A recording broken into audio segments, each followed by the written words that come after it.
हे नुकसान हा दुःखाचा डोंगर केवळ पवार कुटुंबियांवरती नाही तर महाराष्ट्रावरती कोसळलेला आहे। आज त्यांच्या बरोबरीने इतर सुद्धा जे आपले सदस्य होते विधान परिषदेचे त्या सर्वांचा उल्लेख ह्याच्यामध्ये आहेच।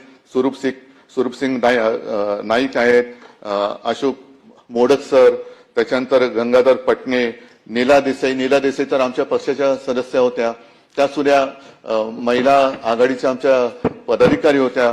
एक धडपड करणारी माणसं, आपल्याला मिळालेल्या संधीचं सोनं करणारी माणसं, आणि ही अशी माणसं आपल्यातनं अचानकपणाने निघून जातात। त्याच्याबद्दल आज तरी आपल्याकडे दुःख व्यक्त करण्याखेरीज काहीच नाहीये। पण या निमित्ताने मी पुन्हा एकदा आपल्याला सगळ्यांना विनंती करेन की जेव्हा माणसं असतात तेव्हा त्यांच्याशी आपण त्यांचं महत्त्व कळून घेऊन त्यांच्या गुणाचा वापर जर का राज्यासाठी केला गेला तर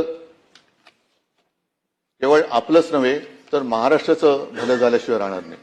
असो, आज मला तरी असं कधी वाटलं नव्हतं की अजितदादांबद्दल असा प्रस्ताव येईल आणि त्याच्यावरती आपल्याला बोलावं लागेल हे मनात कधीच आलेलं नव्हतं।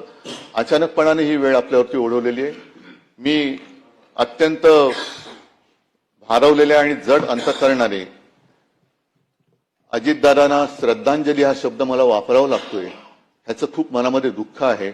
कारण अशी माणसं ही पुन्हा पुन्हा होत नाहीत, असे मित्र असे सहकारी हे पुन्हा पुन्हा मिळत नाही। मी या सर्वांना माझ्यातर्फे, माझ्या कुटुंबियांतर्फे आणि माझ्या पक्षातर्फे भावपूर्ण श्रद्धांजली वाहतो। आणि पुढचं वाक्य खरंच बोलणं फार अवघड आहे, पण त्यांच्या आत्म्यास शांती लाभो हीच माझी प्रार्थना।